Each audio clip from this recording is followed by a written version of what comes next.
তো আপনার হচ্ছে ৩০ এপ্রিল নড়াইলে জন্ম। হ্যাঁ। তো ছোটবেলায় আমি শুনেছি যে বাবার চাকরির সুবাদে আপনার খুলনায়ও কেটেছে, নড়াইলেও কেটেছে, ঢাকাতে তো কেটেছে। তো এই যে বিভিন্ন জায়গায় থাকতেন, এটি কি আপনার ব্যক্তিত্ব গঠনে কোনো প্রভাব ফেলেছে? মানে এক এক ধরনের মানুষ, এক এক ধরনের পরিবেশ। হ্যাঁ, হ্যাঁ, নিশ্চয়ই, নিশ্চয়ই। কারণ নড়াইল হচ্ছে খুব ছোট একটা শহর, জেলা শহর। যারা নড়াইল সম্পর্কে জানে, খুবই ছোট্ট ছিমছাম একটা চিত্রা নদী আছে। এস এম সুলতান, আমাদের চিত্রশিল্পী এস এম সুলতান, ওনার জন্মস্থান। তো এই যে একটা পরিবেশটাই অন্যরকম, এবং সবথেকে বড় কথা যে নড়াইলে হচ্ছে যেটা, যে খুব কালচারাল মানে অ্যাক্টিভিটিগুলো অনেক বেশি, যার কারণে আমার ছোটোবেলাটা আসলে অনেক বেশি, মানে চারদিকে এই জিনিসগুলা খুব বেশি হতো, তো আমরাও ওটার একটা পার্ট ছিলাম।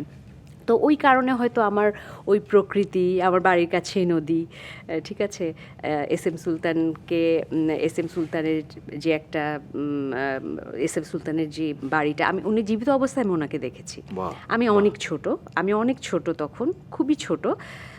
আমরা তো আসলে নড়াইলের মানুষ, আমরা ওনাকে লাল মিয়া নামে চিনি। আচ্ছা। হ্যাঁ, লাল মিয়া নামে চিনি।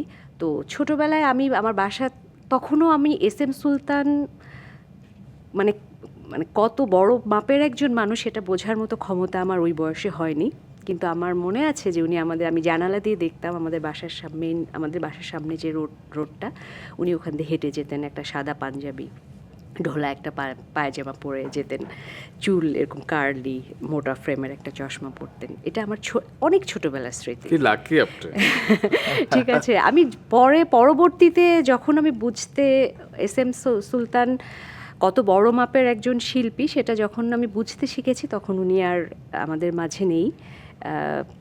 কিন্তু এটা আমার এই যে যেটা বলছিলে যে বেড়ে ওঠার ক্ষেত্রে এগুলো, হ্যাঁ অবশ্যই আমার কাছে। তারপর খুলনায় থেকেছি, সেটাও ওইটা ডিফারেন্ট একটা পরিবেশে। তারপর মানে ঢাকায়, সেটা একটা ডিফারেন্ট পরিবেশে। অবশ্যই ডিফারেন্ট পরিবেশে যখন থেকেছি, বিভিন্ন ধরনের মানুষের সাথে মিশেছি, সেখান থেকে তো অবশ্যই তাদের অনেক কিছুই আমার ভেতরে এসেছে, কালচারের অনেক কিছু আমার ভেতরে এসেছে অবশ্যই।